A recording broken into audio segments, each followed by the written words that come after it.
Hey girl! Si quand tu te maquilles, tu as plutôt des yeux de panda que des yeux de biche, alors tu es tombé au bon endroit, ne bouge pas, je vais tout expliquer en 2 minutes. Tout d'abord, si t'es pas très doué, commence pas avec des couleurs super foncées. Commence par utiliser ton bronzer tout simplement. Comme d'habitude, si tu me connais, tu enlèves toujours l'excès de matière sur tes pinceaux. Et là, regarde bien les mouvements du pinceau. Tu te places dans le creux paupière et tu fais un mouvement de va-et-vient, toujours vers l'extérieur, pas vers l'intérieur. Regarde déjà rapidement comme ça ramène de la dimension à mon œil. Et là, je fume et j'estompe la démarcation vers le haut. Ensuite, j'en reprends un petit peu et je viens l'estomper vers l'extérieur, un peu comme un liner, pour vraiment créer cet effet œil de chat et lifté. Enfin, avec ce qui reste sur le pinceau, je viens balayer un petit peu mon ras de cils inférieur. Ça permet de connecter le maquillage en haut et en bas. Si t'as réussi à aller jusqu'à cette étape, c'est déjà très bien, félicitations. Tu peux t'arrêter là ou tu peux continuer en intensifiant un petit peu ton creux, comme je fais là avec un marron un tout petit peu plus foncé. Là, tu vois, tu concentres bien la matière en forme de V vers l'extérieur. Regarde déjà la différence avec ces deux étapes, c'est fou. Bravo, tu as fait le plus dur. Maintenant, la partie fun, tu vas pouvoir mettre tes petites paillettes ou ce que tu veux sur ta paupière. Donc tu peux l'appliquer directement au pinceau ou au doigt. N'oublie pas de flouter la démarcation entre ton ombrage et ton ombre à paupières. Étape facultative, tu peux appliquer en forme de petit V comme ça, une couleur un peu plus claire pour créer un point lumière. Et là, si tu veux aller en soirée et être that girl, tu te munis de ton meilleur crayon, la couleur que tu veux, et tu viens en appliquer uniquement vers l'extérieur, en haut et en bas, dans la muqueuse et à l'extérieur, et tu viens flouter pour créer un effet fumé. Une fois que tu as bien estompé avec ton petit pinceau, tu peux venir prélever un petit peu de la même couleur en version poudre, et tu viens la réappliquer là où tu as mis ton crayon. Ça va juste venir intensifier le liner fumé. La petite astuce pour terminer, tu prélèves un petit peu d'anti-cerne ou de fond de teint et tu viens nettoyer la ligne pour qu'elle soit bien droite,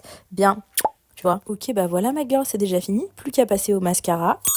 Et voilà, c'était pas si compliqué. Je te laisse juger par toi-même la différence. Cet œil-là est littéralement tombant. Le crayon et l'ombre à paupières sont mal appliqués, ce qui fait que ça tire l'œil vers le bas. Ici, c'est tout l'inverse. Le travail vient vraiment lifter l'œil et apporter beaucoup de lumière. Dis-moi en commentaire si tu as apprécié ce tuto. Je te fais des gros bisous.